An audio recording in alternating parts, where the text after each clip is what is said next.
দিন কয়েক আগেই মান্নাত ছেড়ে পালি হিলের একটি আবাসনে পরিবার নিয়ে উঠেছেন শাহরুখ খান।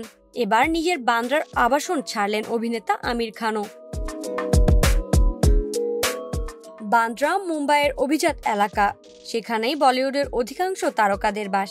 যদিও বান্দ্রাতেই সাইফ আলী খান ও কারিনা কাপুর খানের বাড়িতে ঘটে দুষ্কৃতী হামলা, তারপর অভিনেত্রী পুনম জিল্লর বাড়িতে চুরির ঘটনা। অনেক তারকারাই বলাবলি শুরু করেন বান্দ্রা আর আগের মতো নিরাপদ নেই।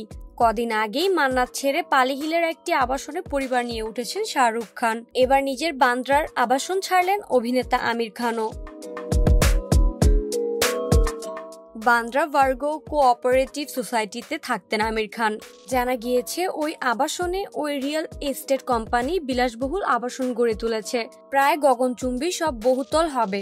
এবারে সমুদ্রমুখী আবাসন গড়ে উঠবে সেখানে, যার ফলে দামও বাড়বে অনেকটা। এই সংস্থার তৈরি একাধিক আবাসনেই আমিরের ফ্ল্যাট রয়েছে। জানা গিয়েছে নতুন এই আবাসনে প্রতি বর্গ ফুটের দাম হতে চলেছে 1 লাখ টাকা। এই নতুন আবাসন নির্মাণের জন্য নিজের ফ্ল্যাট ছেড়ে এখন অন্যত্র গিয়েছেন অভিনেতা শাহরুখ খান।